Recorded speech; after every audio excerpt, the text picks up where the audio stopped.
In the quiet spaces of our minds, a question lingers. What would life be like without suffering? Is suffering a necessary part of human existence? This question, as complex as the human condition itself, has been a topic of philosophical discourse for centuries. The ancient Greeks had a unique perspective on suffering.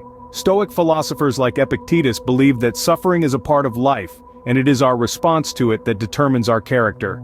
It's not what happens to you but how you react to it that matters, he said. This perspective urges us to view suffering as a tool for self-improvement and character building. Moving eastward, Buddhism offers another insightful perspective. According to Buddhist teachings, life is suffering, or dukkha. But here's the catch: suffering arises from desire. The cessation of suffering can be achieved by eliminating desire. This perspective encourages us to look inward, understand the nature of our desires, and find a path to end our suffering. Now let's turn our attention to the existentialists. Thinkers like Jean-Paul Sartre and Friedrich Nietzsche saw suffering as an inherent part of human existence. Nietzsche famously said, "To live is to suffer, to survive is to find some meaning in the suffering."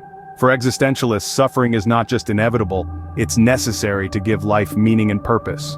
Contrastingly, the hedonistic perspective argues that the purpose of life is to seek pleasure and avoid suffering.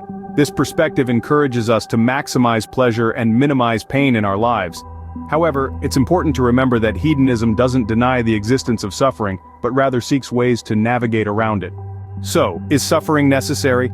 The answer is as diverse as the human thought.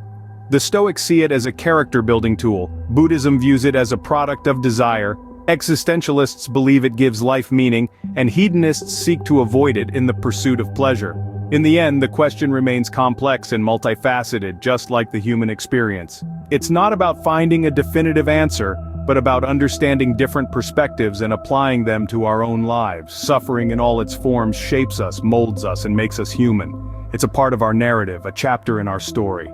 Remember, as we navigate through life's ups and downs, it's not the absence of suffering that defines us, but how we respond to it, how we rise above it, how we find meaning in it, and how we transform it into a stepping stone towards self-improvement, understanding, and ultimately, wisdom.